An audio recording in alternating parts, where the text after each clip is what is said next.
Welcome to the channel Fear of Darkness.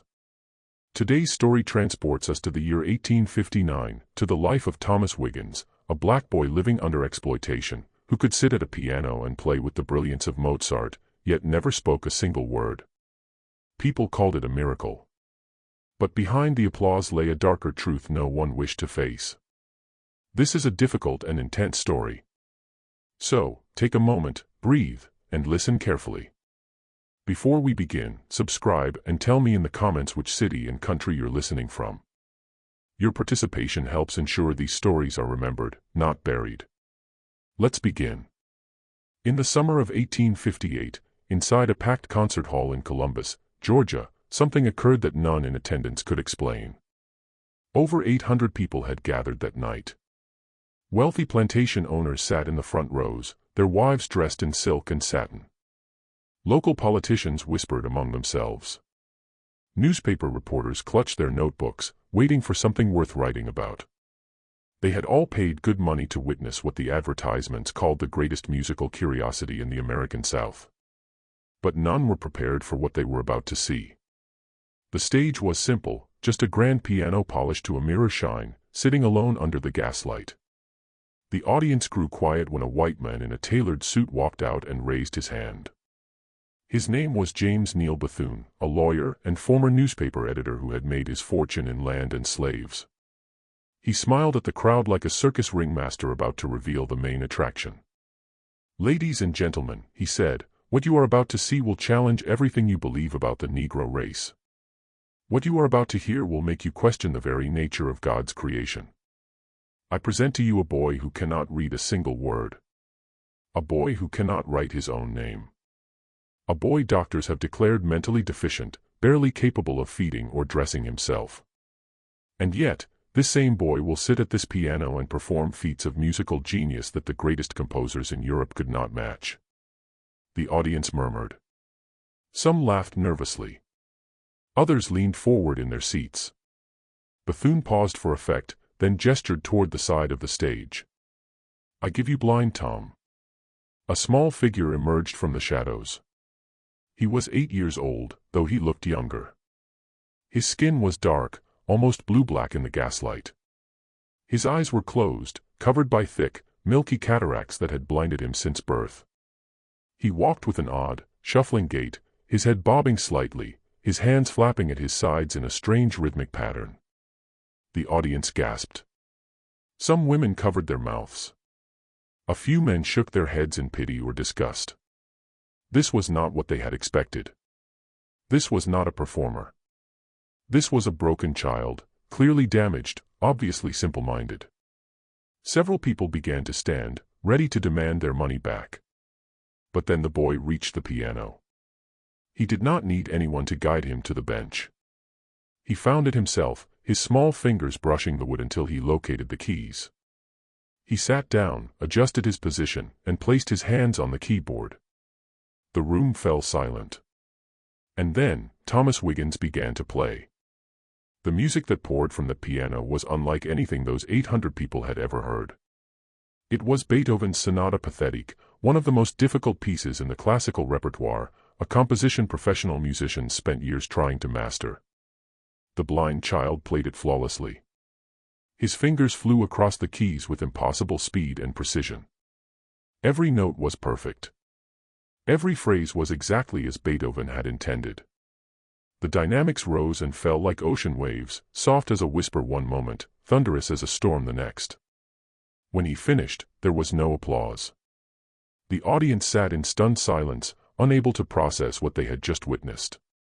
Bethune smiled. He had seen this reaction before. "If any gentleman or lady in the audience would like to test young Tom's abilities," he announced, "please come forward. Play any piece you wish, no matter how complex, no matter how obscure. Tom will listen once and reproduce it." "Exactly." A man in the third row stood up. He was a music teacher from Macon, a classically trained pianist who had studied in Philadelphia. He walked to the stage with a skeptical expression, sat at a second piano placed nearby, and began to play a complicated etude by Chopin, a piece filled with rapid scales and intricate finger work. Tom sat motionless, his blind eyes staring at nothing, his head tilted slightly as if listening to something far away. The music teacher finished. He turned to Tom with a smirk, confident this trick would end here. Tom placed his hands on his piano and played the etude back, note for note. In the 17th measure, the audience erupted. Over the next hour, person after person came to the stage to test the boy. A church organist played a hymn he had composed himself, a piece no one else in the world had ever heard. Tom reproduced it perfectly. A woman played a simple melody with her right hand while playing a completely different melody with her left. Tom played both simultaneously, then added a third melody of his own invention with his feet on the piano pedals. A German immigrant played a folk song from his homeland, singing the lyrics in German as he accompanied himself. Tom played the song back and hummed the melody in perfect pitch, even mimicking the man's German accent. By the end of the night, grown men were weeping. Women had fainted. The music teacher from Macon sat with his head in his hands, muttering that he had wasted his entire life. And James Bethune stood at the side of the stage, counting the money in his head. That night in Columbus was not the first time Tom had performed, and it would not be the last. Over the next 5 decades, the blind boy from Georgia would become the most famous musician in America. He would play for presidents and generals. He would fill concert halls across the country and tour Europe to standing ovations. He would earn the equivalent of over $20 million in today's money. But Thomas Wiggins would never see a cent of it. He would never choose where to live, what to eat, or when to sleep. He would never have a friend, a wife, or a family of his own. He would remain, in every way that mattered, a slave, even after slavery ended. Even after the law said he was free. Even until the day he died. This is the true story of Blind Tom, the greatest musical genius America ever produced. And this is the story of how America destroyed him. Thomas Green Wiggins was born on May 25, 1849, on a plantation in Harris County, Georgia, near the small town of Columbus. His mother was a woman named Charity, sometimes recorded as Charity Green, who was owned by a man named Wiley Jones. Charity had already given birth to at least a dozen children, all scattered across different plantations, sold away from her over the years. Tom was her 13th child, and from the moment he was born, it was clear something was different. The baby emerged with his eyes covered by thick white cataracts. He was completely blind, unable to see even shadows or light. But that was not the only thing wrong. In the days and weeks after his birth, Charity noticed her son did not behave like her other children. He did not respond when she called his name. He did not look at her face when she held him. He did not cry when hungry or uncomfortable. He simply lay there, silent and still, as if somewhere else entirely. The other enslaved people on the plantation whispered the child was cursed. Some said he had no soul. Others said he was punishment from God for some unknown sin. Even Charity, who loved her son despite everything, sometimes wondered if there was anything inside that small, silent body at all. In the fall of 1850, when Tom was about 18 months old, Wiley Jones decided to sell off some of his slaves. He needed money to pay debts, and the slave market in Columbus was active. Jones gathered his healthiest workers and brought them to the auction block, where planters and farmers from across the region came to inspect the merchandise. Among the buyers that day was James Neal Bethune, a 46-year-old lawyer and newspaperman who had recently purchased a large plantation called Solitude in Muskogee County. Bethune had come looking for field hands, strong men who could clear land and plant cotton. But his attention was drawn to a woman standing at the edge of the group, clutching a small child in her arms. The woman was Charity. The child was Tom. Bethune examined them with the cold, calculating eye of a businessman. Charity was healthy and strong, probably good for another 15 or 20 years of work. But the child was clearly defective, blind, unresponsive, probably simple-minded. No one would pay good money for a slave who could never work. Wiley Jones knew this. That was why he was selling Charity and Tom together as a package. It was the only way to unload the damaged goods. Jones offered them at a steep discount, just $400 for the pair, a bargain even by the standards of 1850. Bethune hesitated. He did not want to feed and clothe a useless child who would never contribute to the plantation. But Charity was a good worker, and the price was too low to pass up. He made the deal. And so, Thomas Wiggins became the property of James Neal Bethune. Neither of them knew it at the time, but this transaction would change both their lives forever. The first years at Solitude were hard for Charity and Tom. The plantation was new and undeveloped, with thick forests that needed clearing and swampy land that needed draining. Charity worked long hours in the fields while Tom stayed in the slave quarters, cared for by older women too weak for heavy labor. As he grew, it became clear Tom was unlike any child anyone had ever seen. He still did not speak. He showed no interest in playing with other children. He spent hours sitting alone, rocking back and forth, humming strange melodies to himself, running his fingers along any surface he could find. He seemed obsessed with sound. He would press his ear against the ground to hear the vibrations of footsteps. He would tap his fingers against walls and floors, listening to the echoes. He would sit outside during thunderstorms, his face turned toward the sky, drinking in the crash and rumble as if it were music. The other enslaved people did not know what to make of him. Some thought he was touched by spirits.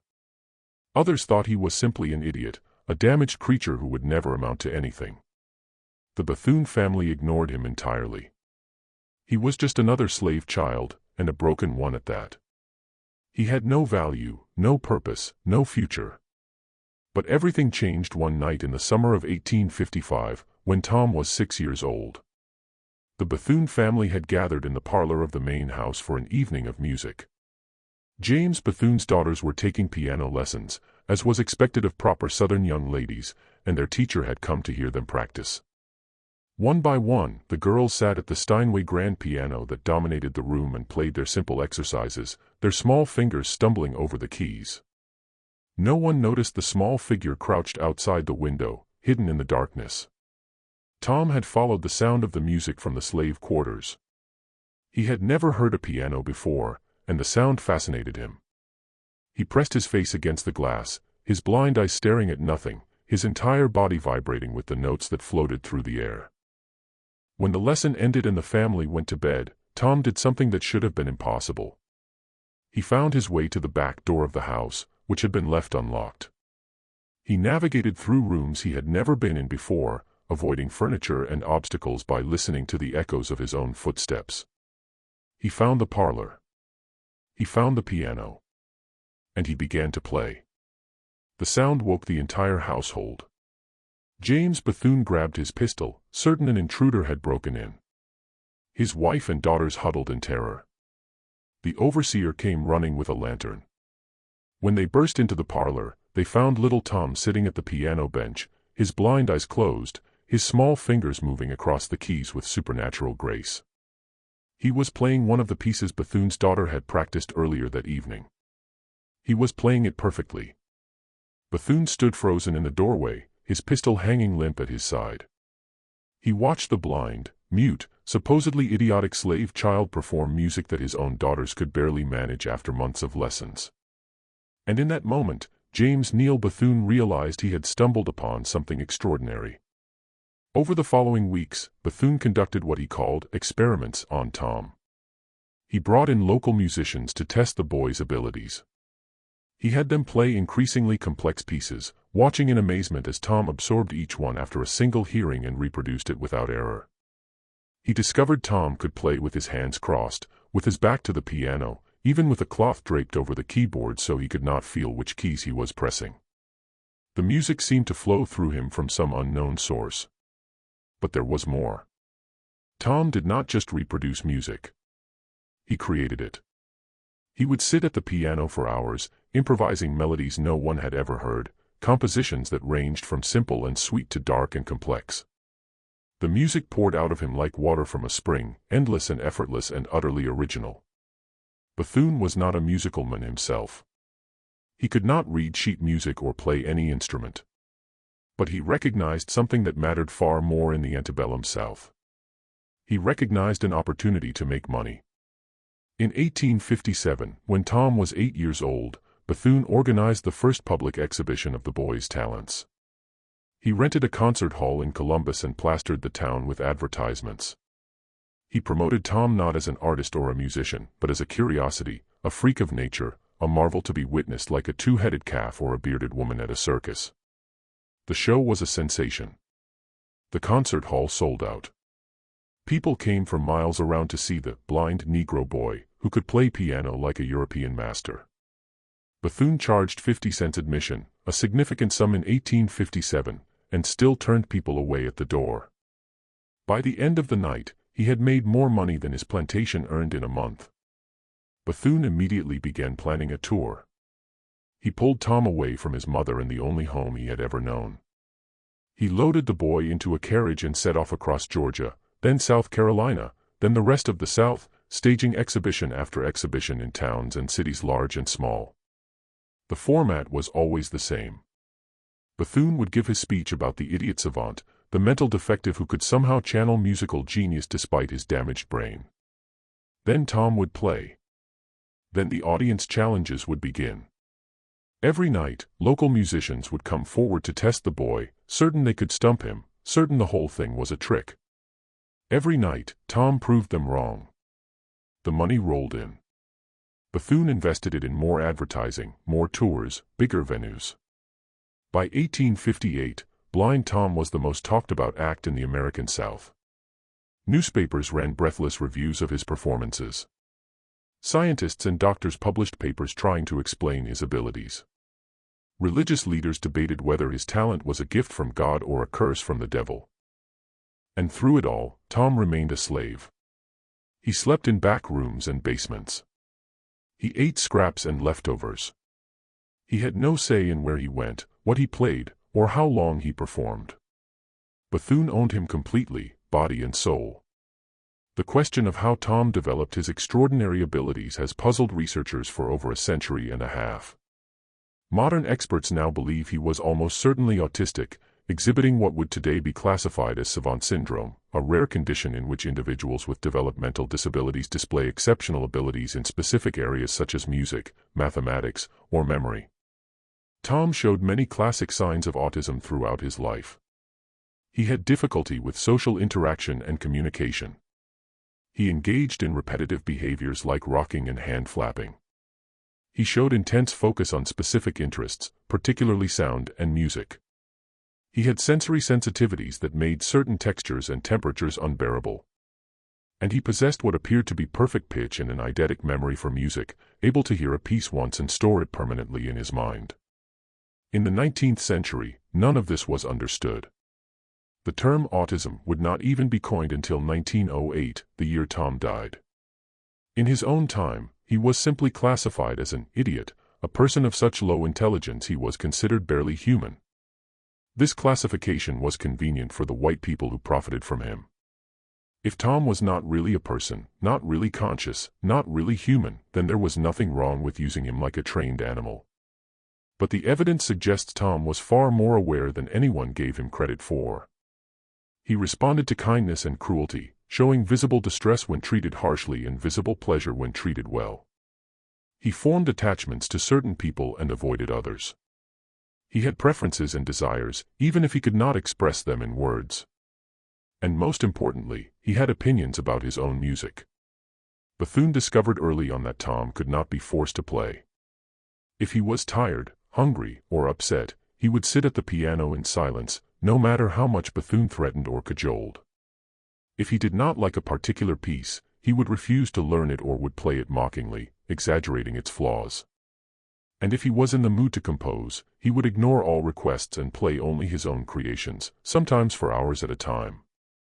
This was not the behavior of a mindless automaton. This was the behavior of an artist. By 1860, Blind Tom was the most famous musical performer in the American South. He had played for governors and senators. He had performed in the finest concert halls from New Orleans to Richmond. He had been written about in newspapers across the country and in several European publications. He was, by any measure, a star. He was also still a slave. The question of Tom's legal status was complicated, even by the standards of the time. James Bethune had purchased him as property, like a horse or a piece of furniture. But Tom was also a human being, at least in the eyes of God, if not the law, and his unprecedented abilities raised uncomfortable questions about the nature of intelligence and the justification for slavery. Southern apologists had long argued Africans were mentally inferior to Europeans, incapable of higher thought, suited only for manual labor under white supervision. Blind Tom demolished this argument simply by existing.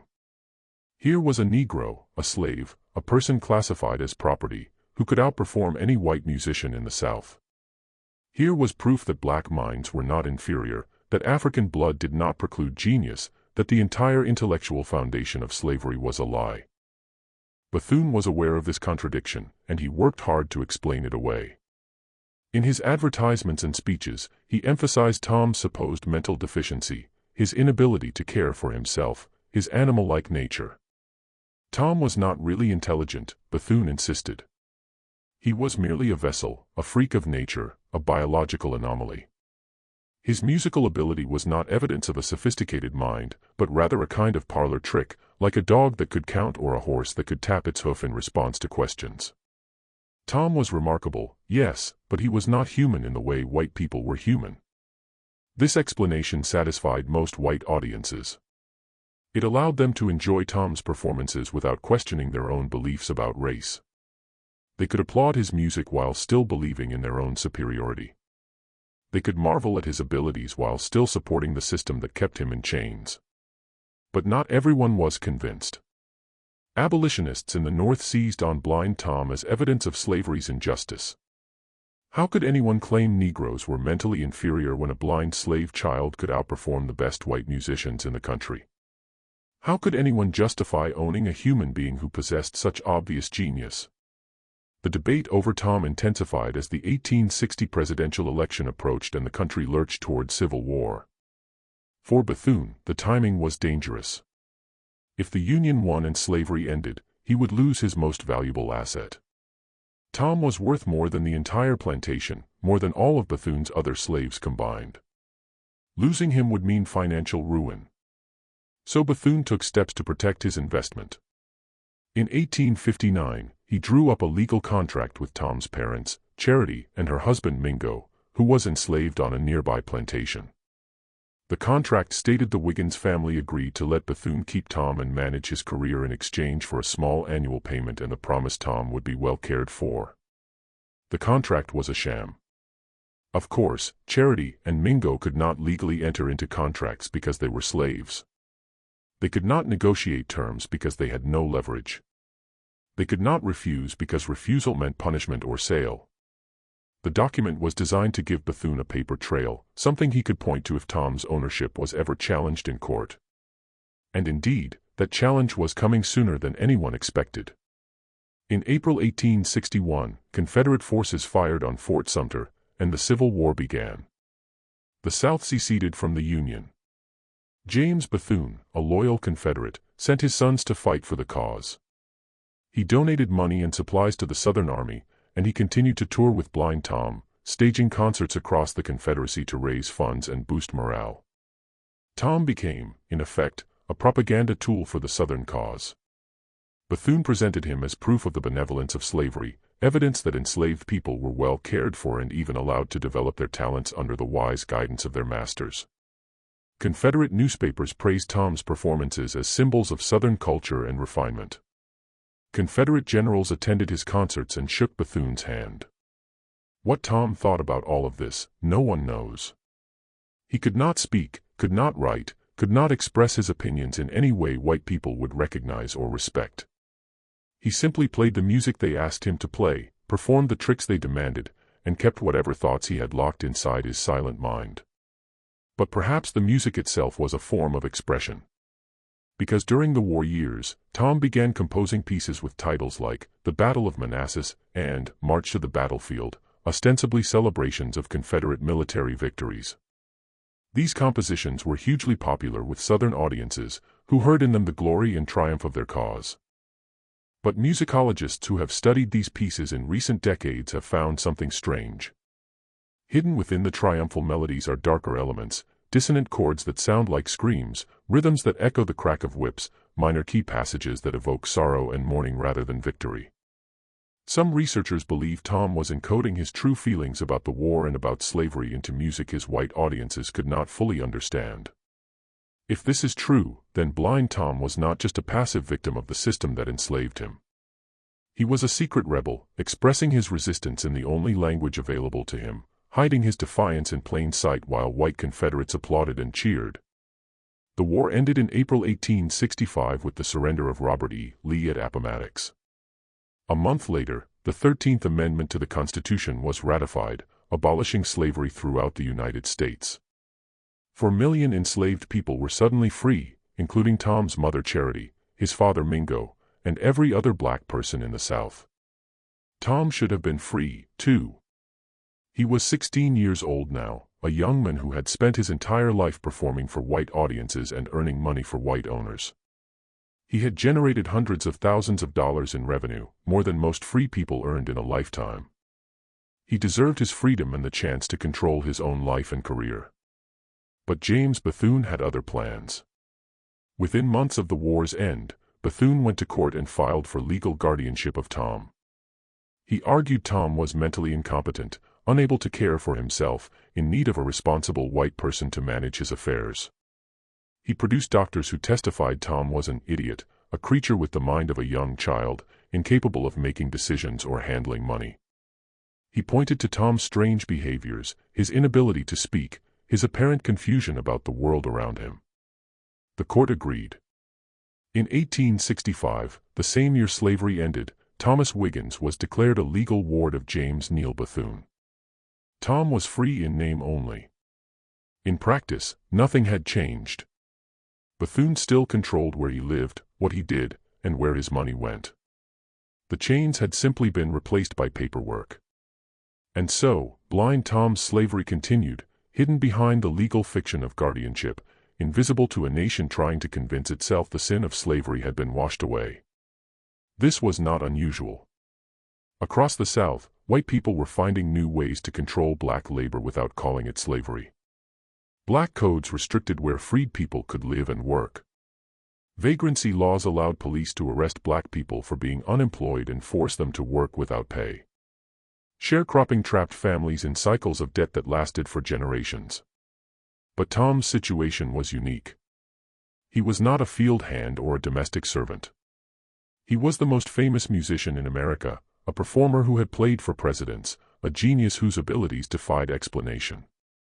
And he was still, in every way that mattered, a slave. The concert tours continued.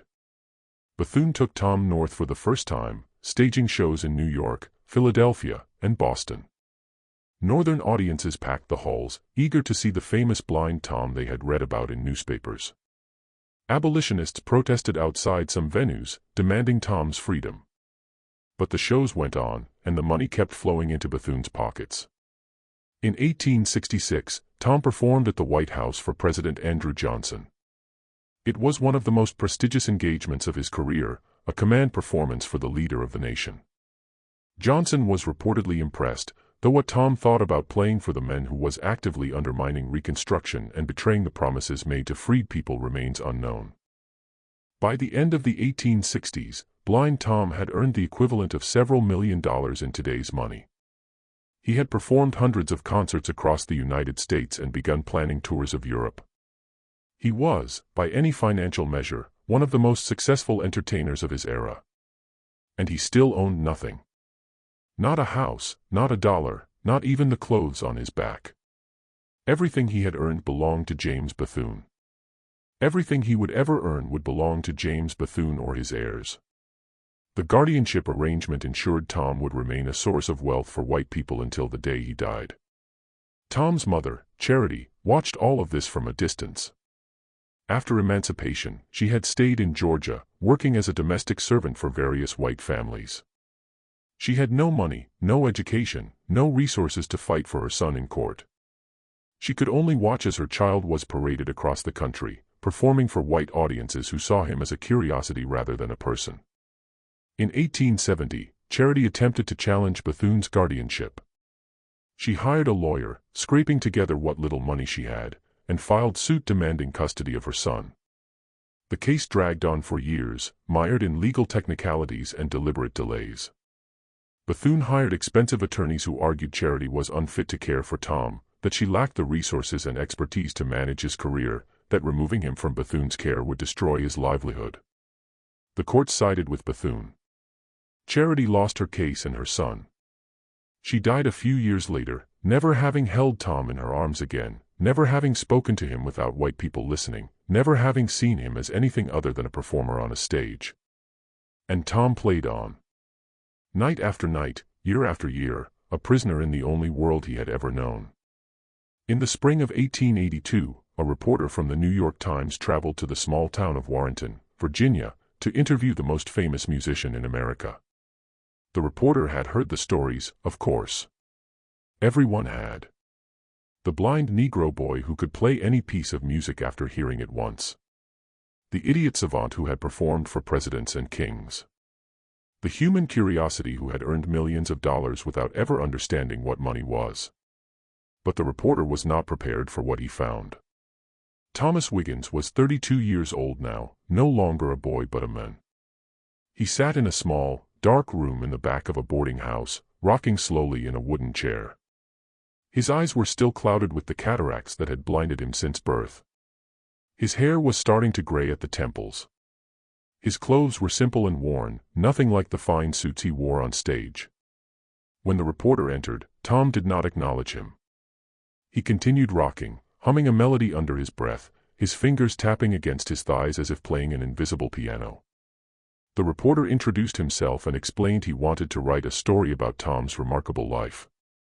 Tom said nothing. He simply kept rocking, kept humming, kept tapping. The reporter tried again, asking about Tom's childhood, his music, his travels across America and Europe. Still nothing. Tom seemed to exist in his own world, a place where reporters and their questions did not matter.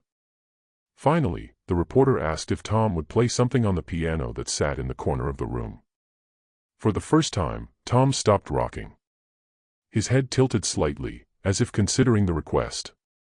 Then he stood up, walked to the piano without assistance, sat down on the bench, and placed his hands on the keys.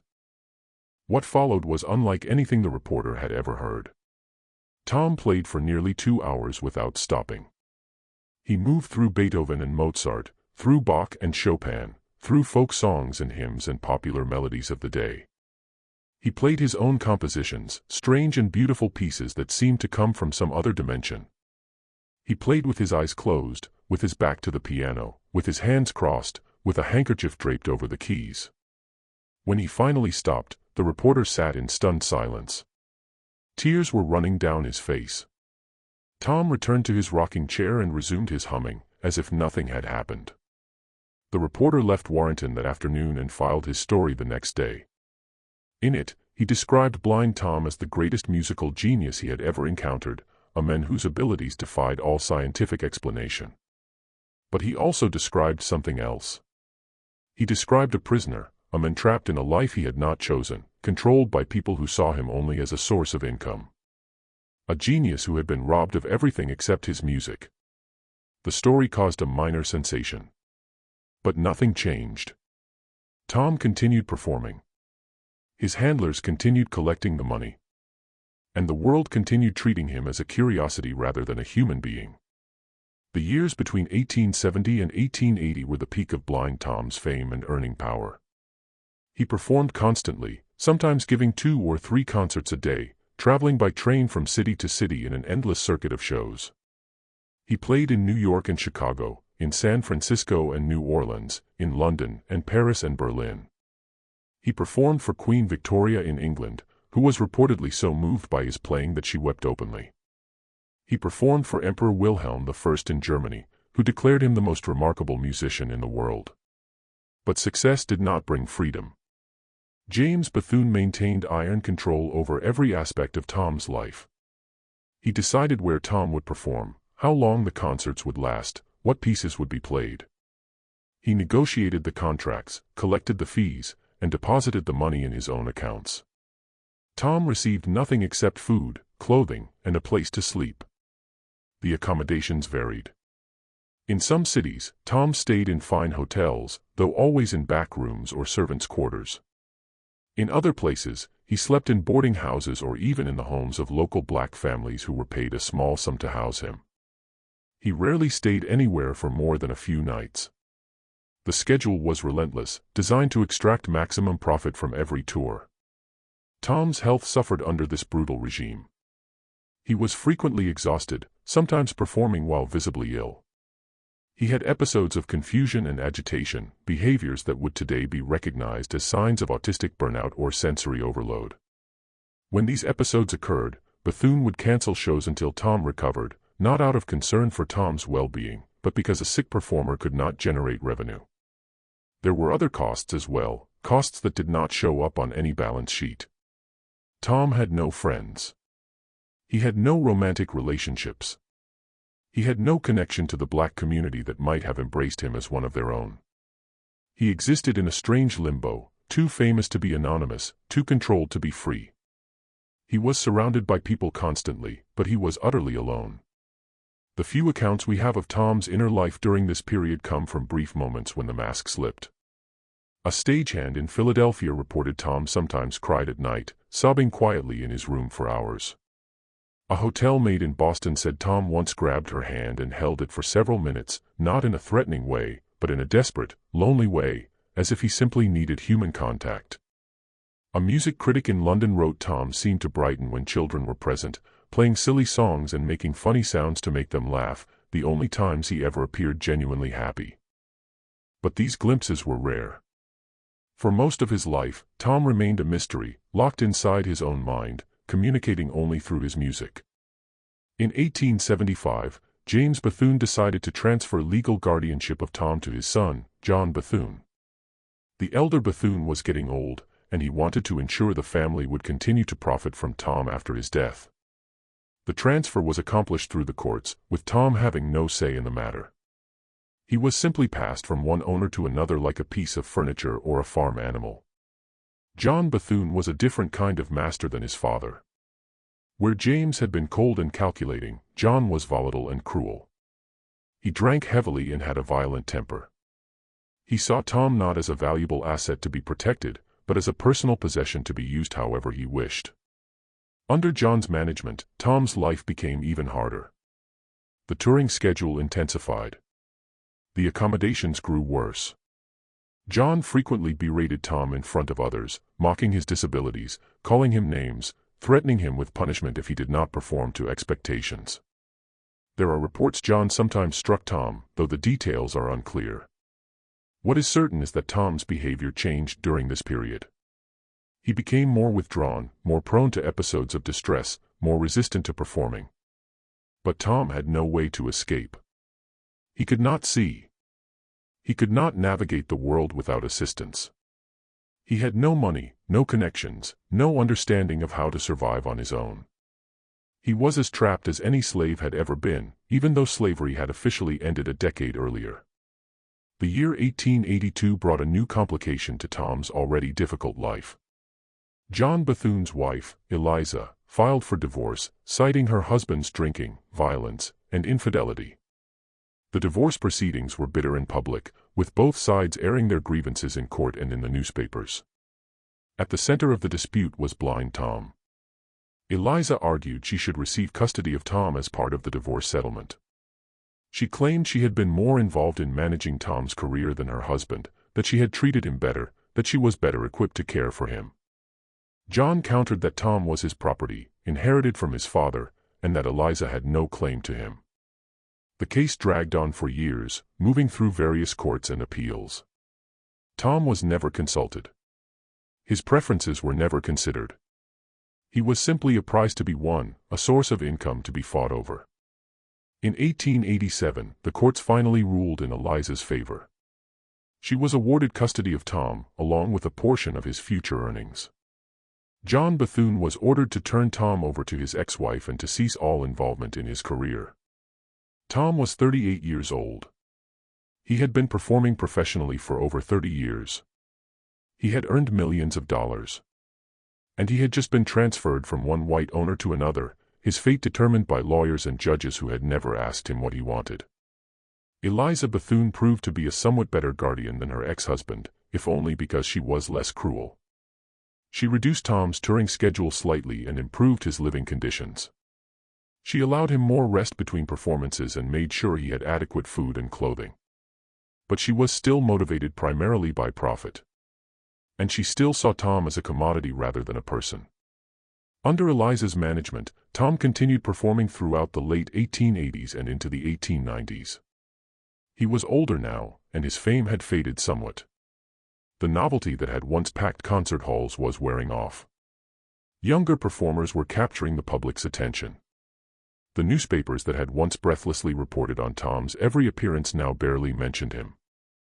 But Tom could still draw a crowd, especially in smaller towns and cities where he had never performed before. Eliza focused on these secondary markets, booking Tom into smaller venues for lower fees. The tours were less glamorous than they had been in the 1870s, but they were still profitable. During this period, Tom began to show signs of age and decline. His memory, once seemingly infinite, started to falter. He would sometimes forget pieces he had played hundreds of times. He would lose his place in the middle of a performance and have to start over. His improvisations became less fluid, less inspired. The genius was still there, but it was flickering. Tom also became more difficult to manage. He would sometimes refuse to perform, sitting at the piano in silence, no matter how much Eliza pleaded or threatened. He would play pieces that were not on the program, ignoring requests from the audience. He would stop in the middle of a concert and walk off stage without explanation. These incidents were unpredictable and increasingly frequent. Some historians have interpreted this behavior as a form of resistance, Tom's only way of asserting control over his own life. He could not speak, could not escape, could not fight back physically. But he could refuse. He could sit in silence. He could deny his captors the one thing they wanted from him. In a life defined by powerlessness, this small rebellion may have been Tom's only source of agency. Others have suggested Tom's behavior was simply a result of aging and mental decline. He was approaching 50, ancient by the standards of the time, and his brain was no longer functioning as it once had. The strange behaviors that had always characterized him were becoming more pronounced, more disruptive, more difficult to manage. Whatever the cause, the result was the same.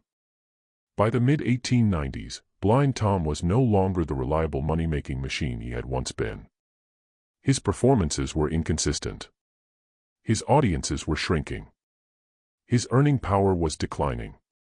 Eliza Bethune, who had fought so hard to gain control of him, was beginning to wonder if he was worth the trouble. In 1898, something remarkable happened. A lawyer named Albion Turget, a white man who had been a Union soldier during the Civil War and had dedicated his life to fighting for civil rights, took an interest in Tom's case. Turget was famous for having argued Plessy versus Ferguson before the Supreme Court, the landmark case that unfortunately established the separate but equal doctrine that would govern American race relations for the next half-century. Though he had lost that case, Turget remained committed to the cause of racial justice. Turget believed Tom was being held illegally, that the guardianship arrangement was a violation of his constitutional rights. He filed suit on Tom's behalf, arguing that a competent adult could not be held as a ward without his consent, that the guardianship laws were being abused to perpetuate a form of slavery, and that Tom deserved the right to control his own life and earnings. The case attracted significant attention.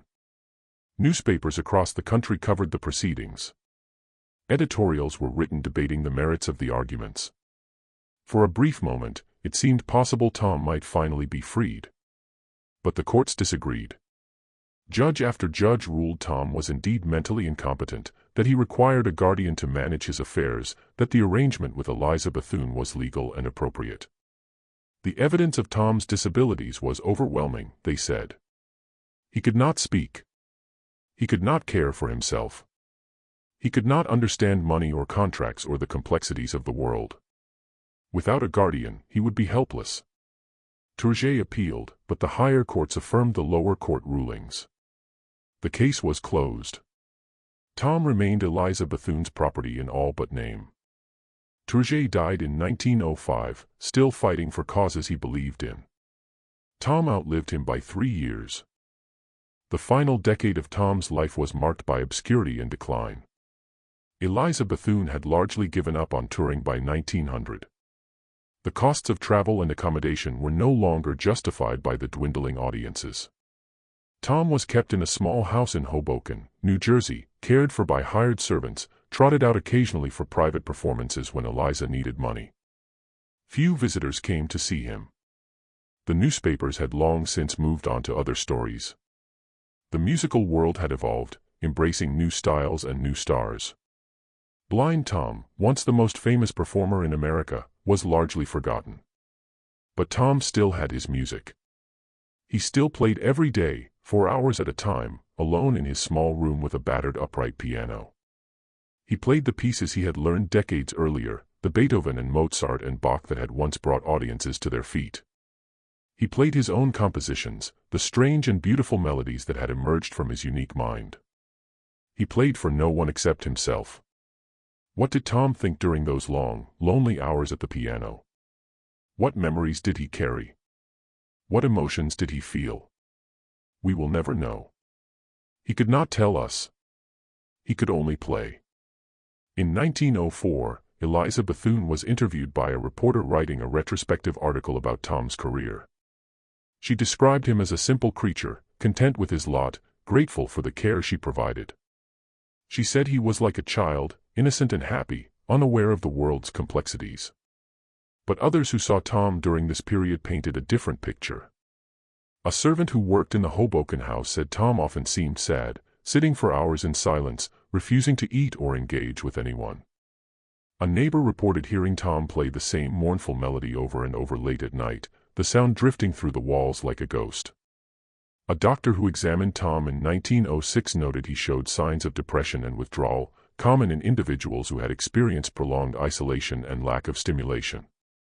The truth is probably somewhere in between. Tom was neither the contented innocent Eliza described, nor the tragic figure others portrayed. He was a complex human being with thoughts and feelings and experiences we can only guess at.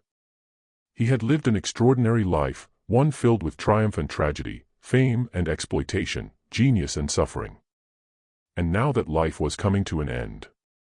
On June 13, 1908, Thomas Green Wiggins died of a stroke at the age of 59. He was alone when he died, in his small room in Hoboken, far from the concert halls where he had once performed and the plantation where he had been born. His death was reported briefly in a few newspapers, mostly as a curiosity, a footnote to an earlier era. The headlines called him Blind Tom, the name his owners had given him, the name that reduced his entire existence to a disability and a nickname. Few mentioned his full name. Few acknowledged his humanity. Few mourned his passing. Eliza Bethune arranged for a modest funeral. Tom was buried in Evergreen Cemetery in Brooklyn, New York, in an unmarked grave. The man who had performed for presidents and queens, who had played in the finest concert halls on 2 continents, who had earned millions of dollars over his career, was laid to rest without even a stone to mark his place. For nearly a century, no one knew where Thomas Wiggins was buried. His grave was lost, forgotten like the man himself. It was not until 1976 that researchers finally located his remains in a plot that had been purchased by Eliza Bethune under her own name rather than Tom's. In 2002, a proper marker was finally placed on Tom's grave. It reads, Thomas Wiggins Bethune. Blind Tom. 1849 to 1908. Renowned pianist and composer. The marker acknowledges both his slave name and his stage name, the identity imposed on him by white owners who saw him only as a source of profit. But the marker also calls him what he truly was, a pianist, a composer, an artist. It took 94 years for America to put those words on his grave. 94 years to acknowledge Thomas Wiggins was more than a curiosity, more than a freak, more than a piece of property. He was a musician, one of the greatest who ever lived. The story of Blind Tom raises uncomfortable questions America has never fully answered. How do we reckon with the exploitation of black genius? How do we account for the wealth that was extracted from enslaved and formerly enslaved people? How do we honor those who were robbed not just of their freedom, but of their very identities? Tom earned the equivalent of over $20 million during his career. Every penny went to white people, first to James Bethune, then to John Bethune, then to Eliza Bethune. The family that had purchased Tom as a defective piece of property became wealthy beyond imagination because of his talent. And what did Tom receive in return? A room to sleep in, food to eat, clothes to wear, the bare necessities of survival, provided not out of kindness, but out of the need to keep the money-making machine functioning. This was the reality of Blind Tom's life. He was not a person, but a product. Not an artist, but an attraction. Not a human being, but a human tool used to generate profit for others. Some defenders of the Bethunes have argued they deserved compensation for managing Tom's career, that without their efforts, he would have remained an unknown slave on a Georgia plantation, that they provided him with opportunities he could never have had on his own. There is a kernel of truth in this argument. Tom could not have managed a concert tour by himself. He could not have negotiated contracts or handled finances. He needed help to navigate a world he could not see. But this argument ignores the fundamental injustice at the heart of the arrangement.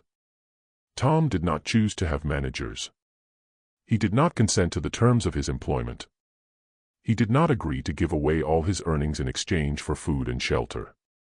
These decisions were made for him, without his input, by people who had a financial interest in keeping him dependent and controlled. A truly just arrangement would have looked very different.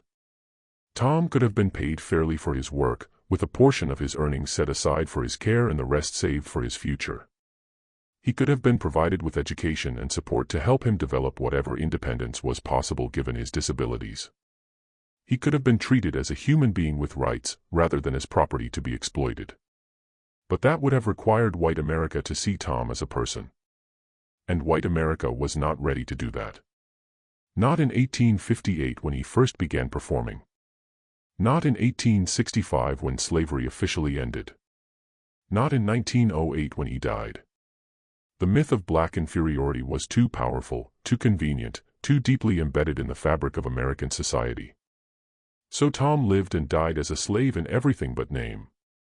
And his story was mostly forgotten, a footnote in the history of American music, an uncomfortable reminder of truths most Americans preferred not to face. But here is the remarkable thing about Thomas Wiggins. Despite everything that was done to him, despite the exploitation and the cruelty and the dehumanization, he left something behind his oppressors could never take away. He left his music. Tom composed over 100 original pieces during his lifetime. Many have been lost, never written down or preserved. But some survive, and they reveal a mind of extraordinary depth and complexity. His most famous composition is The Battle of Manassas, a musical depiction of the Confederate victory in the first major battle of the Civil War. On the surface, it seems like a celebration of Southern triumph, exactly the kind of propaganda James Bethune wanted Tom to produce. But listen closely, and you hear something else. You hear chaos and confusion. You hear suffering and death. You hear the true horror of war rendered in notes and chords white audiences applauded without understanding. Another composition, The Rainstorm, captures the sound of a violent thunderstorm with uncanny accuracy. The piece begins quietly, with soft raindrops falling on a roof. Then the wind picks up. The rain intensifies. The thunder crashes. The music builds to a terrifying climax before gradually subsiding into peaceful calm. It is a work of programmatic genius, painting pictures with sound in a way few composers have ever matched. But perhaps the most revealing of Tom's compositions are the ones without names, the improvised melodies he played for himself late at night, alone in whatever room he happened to be sleeping in. These pieces were never performed publicly, never written down, never intended for any audience. They were Tom's private language, his way of expressing thoughts and feelings he could not put into words. Witnesses who heard these private performances described them in almost mystical terms. They spoke of music that seemed to come from another world, melodies that were unbearably sad or strangely joyful or simply beyond human comprehension. They spoke of feeling as if they were eavesdropping on something sacred, something not meant for their ears. What was Tom saying in these private moments? Was he mourning the mother he lost? Was he raging against the captivity he endured? Was he dreaming of a freedom he would never experience? Was he simply expressing the pure joy of creating, the one pleasure that could not be taken from him? We will never know for certain. But we know he played every day for 50 years. He played through slavery and war, through poverty and exploitation, through loneliness and despair. He played. The music was his refuge, his rebellion, his revenge. It was the one part of his life that belonged entirely to him. And in the end, that music is what survived. The Bethunes are forgotten, their names remembered only because of their connection to Tom. Their money is long since spent. Their power is long since dissolved. But Tom's compositions are still performed today, studied by musicologists, marveled at by pianists, appreciated by audiences who never knew his name. In this sense, Tom won. Not the victory he deserved, not the freedom and respect and compensation he should have received, but a victory nonetheless. His genius outlasted his oppressors. His art transcended his suffering. His music carries his story forward, speaking to generations who never knew him, testifying to what he was and what was done to him. There is a lesson in this, though it is not a comfortable one. The lesson is not that talent conquers all, or that genius will always be recognized, or that justice eventually prevails. Tom's life proves the opposite. Talent can be exploited. Genius can be imprisoned. Justice can be delayed forever. The lesson is simpler and more profound. It is that human beings are more than what is done to them. They are more than the categories imposed on them. They are more than the names they are called or the roles they are forced to play. Tom was called an idiot, but he was a genius. He was called property, but he was a person. He was called Blind Tom, as if blindness and a nickname could define him. But he was Thomas Green Wiggins, a man with a mother who loved him, a mind that created beauty, and a soul that endured. The people who exploited him wanted to reduce him to a commodity, a curiosity, a thing. They wanted to extract value from him without acknowledging his humanity. They wanted to profit from his gifts while denying he had any inner life worth respecting. They failed. Not in the material sense. They took his money, controlled his body, owned his labor. In that sense, they won completely. But they failed to erase him. They failed to silence him. They failed to make him nothing. Because Tom spoke, not in words, but in music. Every time he sat at the piano, he spoke. Every composition was a statement. Every performance was a testament. Every note was proof that inside the body they called defective, inside the mind they called inferior, inside the person they treated as property, there was something real and valuable and irreducibly human. This is what we should remember about Blind Tom. Not just the injustice of his life, though that must never be forgotten. Not just the cruelty he endured, though that must be acknowledged and condemned. But also the triumph of a man who, in the face of everything designed to destroy him, continued to create, continued to express, continued to be. Tom never got his revenge in any conventional sense. He never confronted his oppressors or escaped their control or received compensation for what was stolen from him. He died as he had lived, at the mercy of white people who did not see him as fully human. But there is another kind of revenge. The revenge of endurance. The revenge of survival. The revenge of leaving something behind your enemies cannot destroy. James Bethune is dust. John Bethune is dust. Eliza Bethune is dust. Their grand plans, their legal maneuverings, their careful exploitation, all of it is dust. But somewhere, right now, someone is playing one of Tom's compositions. Somewhere, right now, someone is hearing his music for the first time and feeling something stir inside them. Somewhere, right now, his genius is touching another human being across a gap of more than a century. That is Tom's revenge. Not violent, not dramatic, not satisfying in the way Hollywood endings are satisfying. But real and lasting and true. The boy who never spoke a word said everything that mattered. He said it in music. And we are still listening. In recent years, there has been a growing movement to recognize Tom's contributions to American music and to reckon with the injustice of his life. Musicologists have studied his compositions in depth, analyzing their structure and meaning. Historians have uncovered new documents about his life, adding detail and nuance to our understanding of what he experienced. Performers have recorded his works, bringing his music to new audiences. There have also been calls for more tangible forms of recognition. Some have suggested Tom should be inducted into various music halls of fame. Others have proposed a museum or memorial be established in his honor. Still others have called for reparations, arguing the Bethune family's descendants should be required to give back some portion of the wealth extracted from Tom's labor. These efforts are valuable. They help correct the historical record, to ensure Tom is remembered as he should be remembered. But they also raise difficult questions. Can any recognition, however belated, make up for what was done?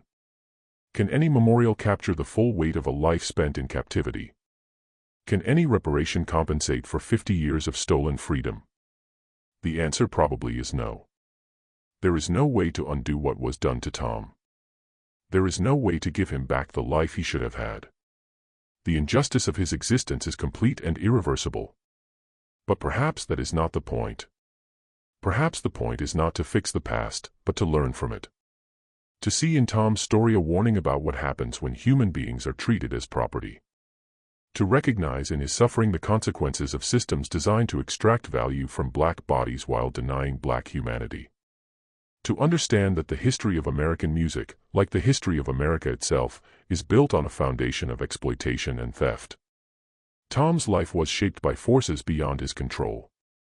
He was born into slavery, sold as property, exploited as a performer, kept as a ward, and forgotten after his death. At every stage, decisions were made for him rather than by him. His fate was determined by laws and customs and economic interests he could not influence or escape. And yet, within those constraints, he found a way to be himself. He found a way to create. He found a way to leave a mark on the world that would outlast the people who owned him. This is the paradox of Tom's life. He was utterly powerless, and yet he was powerful. He was silenced, and yet he spoke. He was treated as nothing, and yet he was something, something extraordinary, something unforgettable, something we are still trying to understand. If Tom could speak to us today, what would he say? Would he be angry at the people who exploited him? Would he be sad about the life he was denied? Would he be proud of the music he created? Would he even care what we think, more than a century after his death? We will never know. Tom's thoughts died with him, locked forever inside the mind the world called defective. But we have his music. And in that music, if we listen carefully, we can hear something that sounds like a voice. A voice crying out from the darkness. A voice demanding to be heard. A voice insisting on its own existence, its own value, its own humanity. Listen to that voice. Listen to Blind Tom. Listen to Thomas Green Wiggins. He has something to tell you.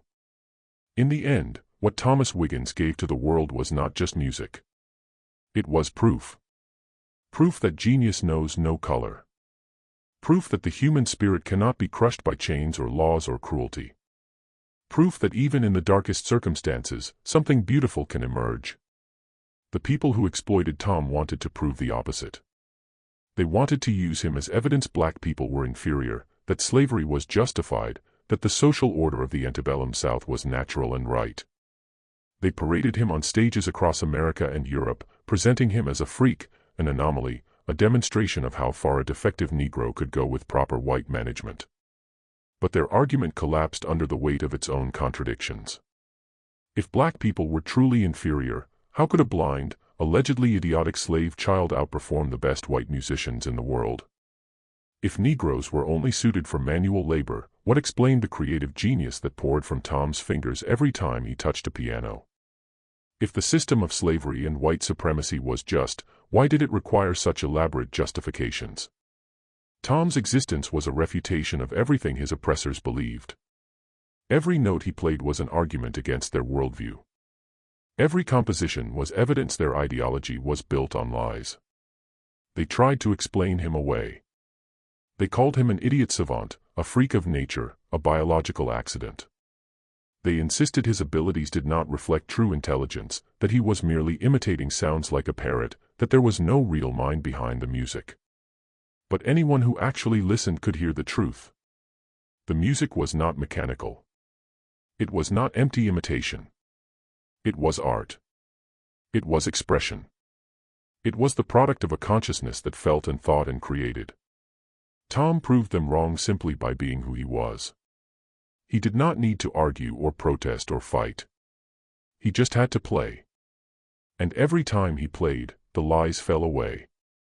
This is the legacy of Blind Tom. Not just the compositions he left behind, though those are precious and irreplaceable. Not just the historical record of his exploitation, though that must be preserved and taught. But the simple, irrefutable fact of his genius. The proof that black minds are not inferior. The evidence that human potential cannot be measured by the color of someone's skin. That proof was paid for with a lifetime of suffering. Tom gave everything so this truth could be demonstrated. He sacrificed his freedom, his earnings, his relationships, his happiness. He endured exploitation and cruelty that would have broken most people. And in return, he got nothing except the chance to play. But that chance was enough. Through his music, Tom transcended the prison that surrounded him. Through his art, he escaped the categories meant to contain him. Through his genius, he defeated the ideology that tried to define him as less than human. This is the revenge of Blind Tom. Not a revenge of violence or destruction. Not a revenge that left his oppressors bleeding in the streets. But a revenge of truth. A revenge of beauty. A revenge of enduring proof that they were wrong about everything. The boy who never spoke a single word had the last word after all. And that word was music.